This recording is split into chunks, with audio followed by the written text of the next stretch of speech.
20세기 마지막 예언자로 불리는 유대교의 철학자이죠. 아주 유명한 신학자 한 분이 계십니다. 아브라함 조슈아 헷셀이라는 분인데, 이분이 쓴 대표적인 저서 중에 예언자들이란 책이 있어요. 이 책을 보면 구약의 선지자들에게 중요한 덕목은 하나님의 마음과 함께하는 거였습니다. 예언자로 필요한 영적인 경험도 당시 하나님의 선민이었던 유대 백성들을 향해 하나님의 느낌, 하나님의 감정, 하나님의 생각, 하나님의 뜻, 하나님의 정념을 있는 그대로 전달하는 사명입니다. 예언자의 전형적인 마음은 하나님의 거룩한 정념, 한복판에 뛰어드는 것이다. 예언은 하늘의 눈으로 인간의 실존을 주석하는 것이고, 하늘의 정념을 생각에 모으고 참여함으로써 인간에게 찾아오시는 하나님의 의식을 함께 나누는 것이다. 이런 부르심에 따라 선지자들이 백성들에게 말씀을 전하는데, 어떤 말씀을 전하겠습니까? 하나님의 자비로운 말씀, 하나님의 긍휼의 말씀, 하나님의 정의의 말씀, 하나님의 분노의 말씀, 하나님의 용서와 자비와 긍휼과 은혜의 그 안타까운 마음을 백성들을 향하여 여러 모양으로, 여러 모습으로 전한 거죠. 어떤 선지자는 옥에 갇힌 모습으로 전해야 됐고, 또 어떤 선지자는 몇 년간 벗은 몸으로 거리에 다니면서 전해야 됐습니다. 또 어떤 선지자는 부정한 여인, 음란한 여인을 아내로 맞이하여 전해야 됐어요. 또 어떤 선지자는 오른편으로 누워 40일 동안을 지내고, 또 왼편으로 누워서 무려 390일 동안을 지내며 하나님의 말씀을 전해야 된 겁니다. 사람들 앞에서 어떤 선지자는 자기의 머리털과 수염을 자르는 수치스러운 모습으로 불을 태워가며 전해야 된 겁니다. 이 모든 행동은 아무리 말로 해도 사람들이 하나님의 말씀을 듣지 않으니까 충격적인 행동요법을 통해서라도 그 하나님의 애타시는 마음, 그 안타까운 마음, 그 간절한 마음을 전하게 한 거죠. 저는 오늘날 하나님의 말씀을 전하는 설교자들이 가져야 할 제일 중요한 사명이 바로 여기 있다고 봅니다. 여러분, 설교는 강의가 아닙니다. 설교는 강연이 아니에요. 설교는 뭔가 만담이 아닙니다. 설교는 설교자가 하나님의 정념을 품고 하나님의 말씀에 나타난 하나님의 생각, 하나님의 뜻, 그 하나님의 마음을 오늘의 시대를 살아가는 성도들이 알아듣고 깨닫고 있는 그대로 적용하며 살아가도록 하는 전달자입니다. 믿습니까? 우리가 사순절을 지내면서 이 땅에 하나님의 아들로 오신 예수 그리스도, 그 주님을 보내신 하나님의 마음을 헤아리고 있습니다. 나는 너희를 치료하는 여호와임이라. 우리 하나님께서 여러분들의 죄를 치료하기 위해, 여러분들의 죽음을 치료하기 위해, 여러분들의 모든 상처를 치료하기 위해 독생자 예수님을 보내주신 것 아니에요. 나는 멀리 있는 하나님이 아니요 가까운 데 있는 하나님이니. 우리 하나님은 초월의 하나님이시지만 우리 마음속에 함께하는 내재의 하나님임을 가르쳐 주시는 거죠. 지난주는 나는 내 가운데에 머물리라. 얼마나 희망이 있습니까? 우리 안에 머무시는 하나님과 살아가는 성도가 되었으니 이 얼마나 희망이 있어요. 오늘 성경은 나는 목마른 자에게 물을 주며 라고 말씀하고 계세요. 우리에게 말씀하시는 하나님의 마음을 깨닫고 우리의 구원주로 오신 예수 그리스도를 본받아 살아가는 사순절의 성도들이 다 되시기를 주님의 이름으로 간절히 축원합니다. 이 이사야는 선지자 중에도 대선지자죠. 구약 성경의 예언서 첫 번째에 나오는 말씀이 바로 이사야예요.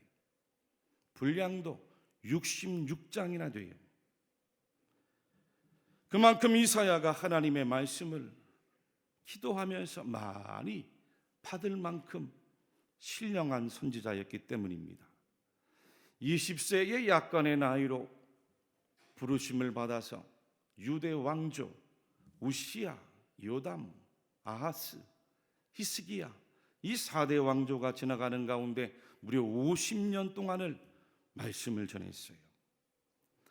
특히 이사야는 당시 유대 나라가 처해 있는 정치적이고 또 외교적이고 또 경제적이고 이 종교적인 위기 상황뿐만 아니라 앞으로 있을 이 바벨론 제국의 발흥과 또 침략, 또 유대 왕조의 멸망, 이스라엘 백성들이 포로로 끌려가고 그 포로에서 다시 돌아오는 그 조국 유대 나라의 먼 미래의 일까지도 내다보고 있는 아주 탁월한 영감이 있고 영역이 있는 대선지자였어요. 구약 안의 복음서라고 불릴 만큼 예수님의 이야기도 얼마나 가득 차 있는지 모릅니다. 임마누엘로 오시는 예수님, 고난받는 종으로 오시는 예수님, 예수님의 십자가 죽음과 부활, 승천과 재림에 이르기까지 아주 놀라운 예언으로 가득 차 있습니다.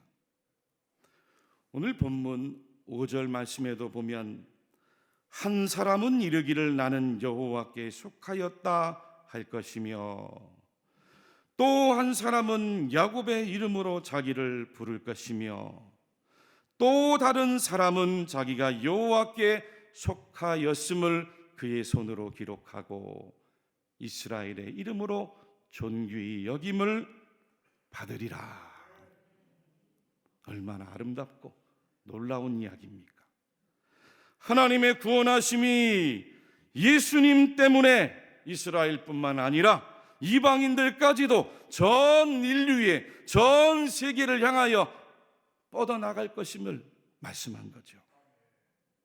이 세상을 구원하시는 하나님의 계획, 하나님의 뜻, 하나님의 마음은 비록 아브라함 한 사람을 불러내어서 하나님을 믿는 유대 민족의 조상이 되게 하셨지만 그것으로 끝나는 게 아니라는 겁니다.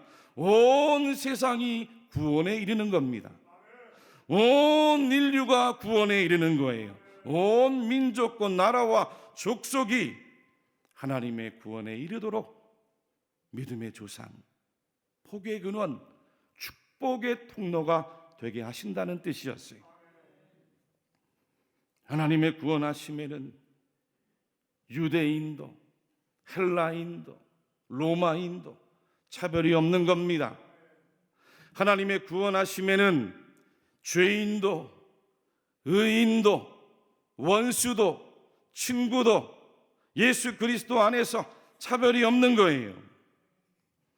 하나님은 모든 사람이 구원을 받으며 진리를 아는 데에 이르기를 원하시느니라.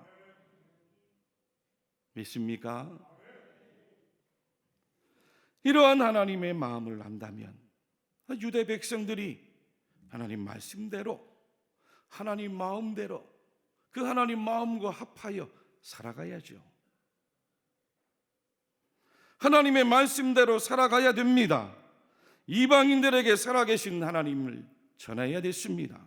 그들의 삶을 통해서 구별된 삶을 통해서 거룩하신 하나님을 증언해야 됐고 존귀하신 하나님을 증언해야 됐습니다.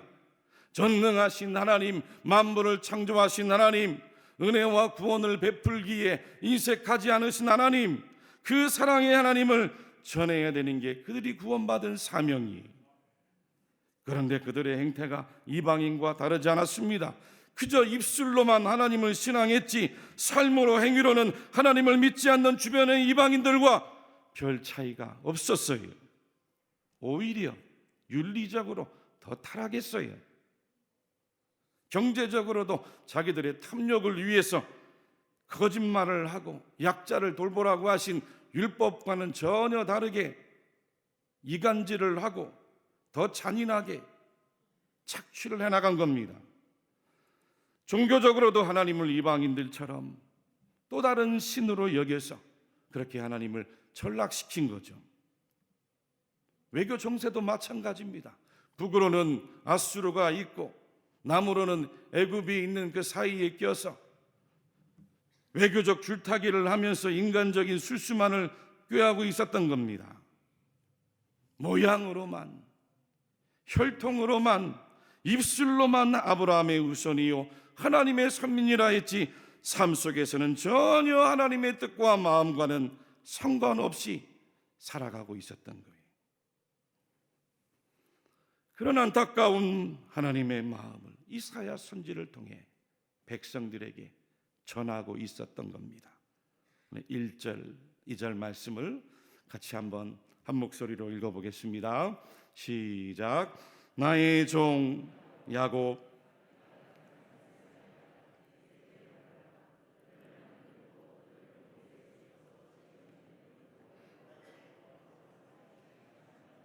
나의 종 야곱 내가 택한 여수루나 두려워하지 말라.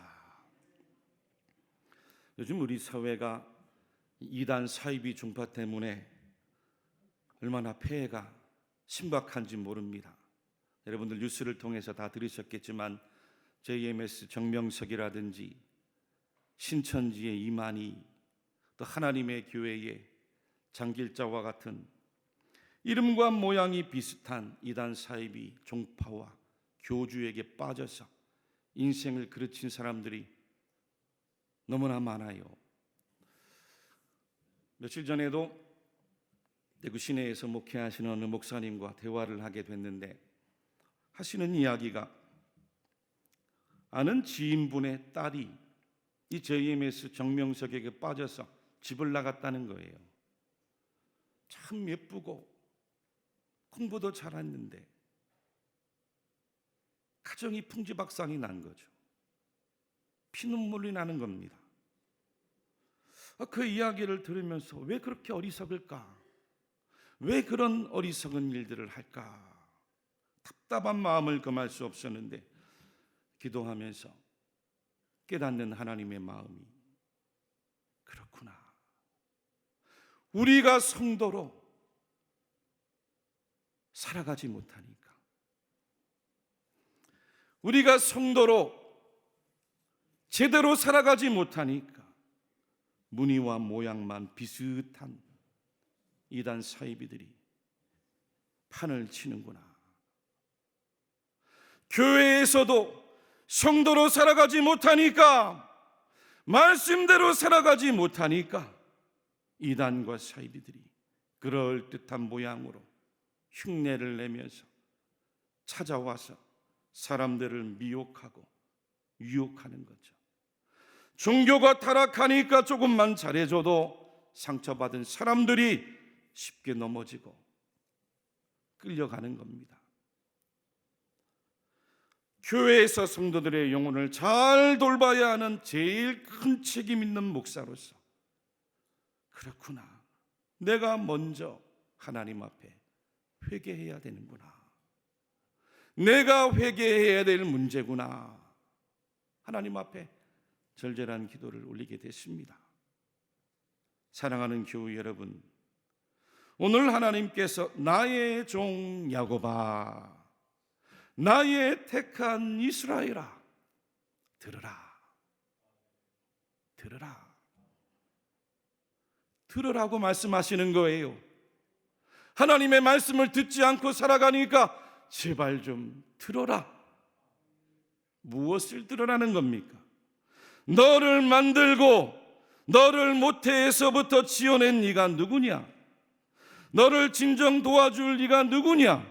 나 여호와 하나님이 아니냐? 그런데 왜 자꾸 다른 데로 가서 기웃기웃거리며 살아가느냐? 왜 너희가 나 여호와 대신에 바알에게 가서 기웃거리고 아세라에게 가서 기웃거리고 아스돗에게 가서 기웃거리고 이러한 성신 앞에서 기웃거리며 살아가느냐? 사람들이 지어낸 그 거짓된 우상들 앞에서 언제까지 기웃기웃하며 살아가겠느냐?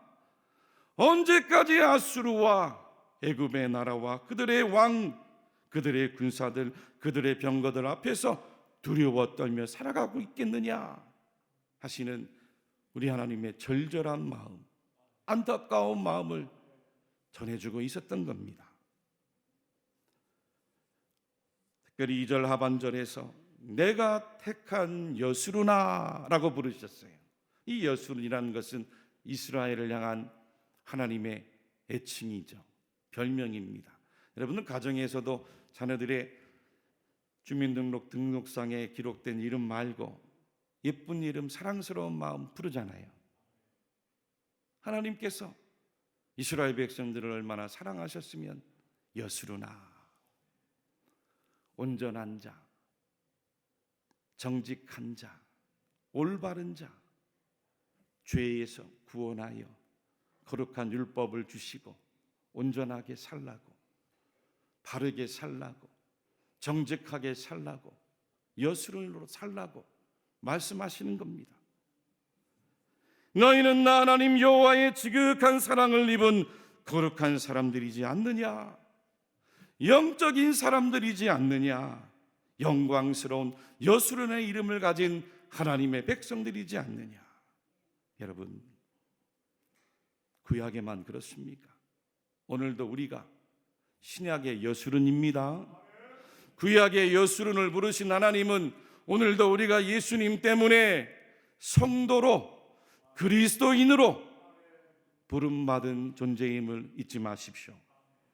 오늘도 하나님은 동일하게 영적인 여수른으로 부르시고 저와 여러분들에게 말씀하시는 거예요. 하나님을 믿는다고 하면서도 하나님이 아닌 헛된 욕망에 사로잡혀서 언제까지 그렇게 허망하게 살겠느냐? 언제까지 하나님을 믿는다고 하면서 그 정욕 앞에 엎드려서 허망한 인생, 허무한 인생 사로잡혀서 살겠느냐? 언제까지 근심하고 걱정하고 염려하면서 두려움에 사로잡혀 머뭇거리고 기웃거리고 그렇게 후회만 하면서 살아가겠느냐? 우리에게 말씀하시는 거예요. 오늘 이 사순절 네 번째 주일이고 우리 교회 창립 119주년을 맞이하는 뜻깊은 날입니다. 여러분, 내년이면 120년이 굉장합니다. 별로 놀라지도 않으시고 120년 동안은 이 지역사회에 수많은 교회들이 세워졌다 사라지지 않았겠습니까? 교회가 이 지역에 120년 동안 있는 건 큰 하나님의 은혜를 받은 겁니다. 과거만 자랑해서는 절대 안 돼요. 역사와 전통만 자랑해서는 안 됩니다. 미래를 바라볼 수 있어야 되는 겁니다. 우리의 미래를 하나님의 손에 맡기고 하나님의 손에 의지하고 하나님을 신앙하는 철저한 믿음으로 영광스러운 우리 교회와 성도의 이름을 우리 후손들에게, 우리 자녀들에게 계승시켜 주어야 되는 거예요. 믿습니까? 얼마나 아름다운 성전이, 얼마나 아름다운 역사와 전통입니까? 복음을 전해야죠. 할렐루야. 누가 그러더라고요. 목사님 맨날 뭐 숫자만 강조하신다고. 제가 언제 숫자만 강조했습니까? 숫자도 중요한 거지요. 성경의 민수기가 숫자입니다. 이스라엘 백성들의 수를 다 세우는 게 민수기예요. 이 큰 교회, 우리 다음 세대 자녀들에게 텅텅 비어서 물려줄 겁니까? 누가 책임질 거예요? 누가 책임질 거예요? 누가 책임질 거냐고요. 내가 전도하지 않고 누가 책임지느냐고요. 내가 전도해야, 내가 복음을 전해야 이 교회를 우리 후손에게 계승시켜 주는 거예요. 믿습니까? 교회의 본질이 복음을 전하는 전도의 공동체죠. 우리가 얻은 진리의 도를 전하는 겁니다. 오늘 3절과 4절 말씀에 이렇게 말씀하셨습니다. 나는 목마른 자에게 물을 주며 마른 땅에 시내가 흐르게 하며 나의 영을 내 자손에게 나의 복을 내 후손에게 부어 주리니 그들이 풀 가운데서 솟아나기를 시냇가의 버들같이 할 것입니다. 이 이사야 말씀이 오늘 우리에게 주요한 점은 유대민족의 과거와 현재와 미래까지 하나님의 마음과 하나님의 눈으로 통합하여 비전을 조망하고 있다는 겁니다. 우리가 다 읽지는 못했습니다만 이사야 1장부터 39장까지는 유대민족의 과거와 현재를 말씀했습니다. 40장부터 66장까지는 무려 200년 후에 일어날 민족의 미래를 예언하고 있는 거예요. 무슨 뜻입니까? 여러분들의 인생의 과거도 현재도 미래도 하나님의 손에 달려 있는 겁니다. 여러분들의 자녀와 가정과 일터와 이 나라와 민족, 우리 대구 칠곡교회의 미래도 하나님 손에 달려 있는 거예요. 전도서 7장 말씀에 하나님께서 행하시는 일을 보라. 하나님께서 굽게 하신 것을 누가 능히 곱게 하겠느냐? 형통한 날에는 기뻐하고 곤고한 날에는 되돌아 보아라. 이 두 가지를 하나님이 평행하게 하사 사람이 그의 장래 일을 능히 헤아려 알지 못하게 하셨느니라. 사람의 앞길을 미래를 알 수 없다는 겁니다. 전도서 3장에는 하나님이 이같이 행하심은 사람들이 그의 앞에서 하나님만 경외하며 살아가도록, 하나님만 의지하며 경외하며 살아가도록 하신 뜻에 있다는 거죠. 11절 말씀에도 또 사람들에게는 영원을 사모하는 마음을 주셨느니라. 그러나 하나님이 하시는 일에 시종을 사람으로 측량할 수 없게 하셨도다. 모든 주권이 하나님께 있음을 믿으십시오. 우리 인생의 목마름을 해결해 주실 분은 여러분들을 지으신 하나님, 여러분들의 과거와 현재와 미래를 아시는 하나님, 여러분들이 가야 할 길도 다 알고 계시는 하나님 한 분밖에 없음을 기억하세요. 여러분, 사람이 아무리 물질이 많고 명예가 높고 성공을 잘하고 권력과 쾌락이 아무리 나를 채운다 할지라도 채워지지 아니하는 목마름이 인간에게는 다 있는 거예요. 왜요? 사람은 동물이 아닙니다. 하나님의 형상으로 지음받은 하나님의 영적인 존재입니다. 하나님의 자녀예요. 하나님께서만이 여러분의 목마름을 해결해 주실 수가 있는 겁니다. 예수님께서 이 땅에 오신 이유도 여러분의 영적인 갈망과 목마름을 해결해 주시기 위해 오신 거예요. 요한복음 7장 37절에서 39절 말씀을 우리 같이 한번 읽어보겠습니다. 예수께서 서서 외쳐 이르시되 누구든지 목마르거든 내게로 와서 마시라. 나를 믿는 자는 성경의 이름과 같이 그 배에서 생수의 강이 흘러나오리라 하시니 이는 그를 믿는 자들이 받을 성령을 가리켜 말씀하신 것이라. 지금은 고인이 되셨죠. 한때 우리나라의 대표적인 지성인이시고 우리나라 초대 문화부 장관을 역임했던 이 고 이여령 교수께서 자신을 가리켜서 나는 평생을 우물을 파온 자라 라고 고백을 했어요. 이분이 그 따님 목사님 때문에 결국에는 두 손 들고 하나님 앞에 항복을 하고 지성에서 영성으로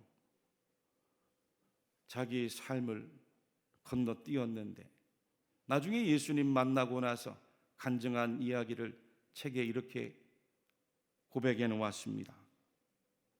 명예를 달라고 글을 썼더니 명예가 생겼고, 돈을 벌려고 애쓰니까 돈이 생겼다.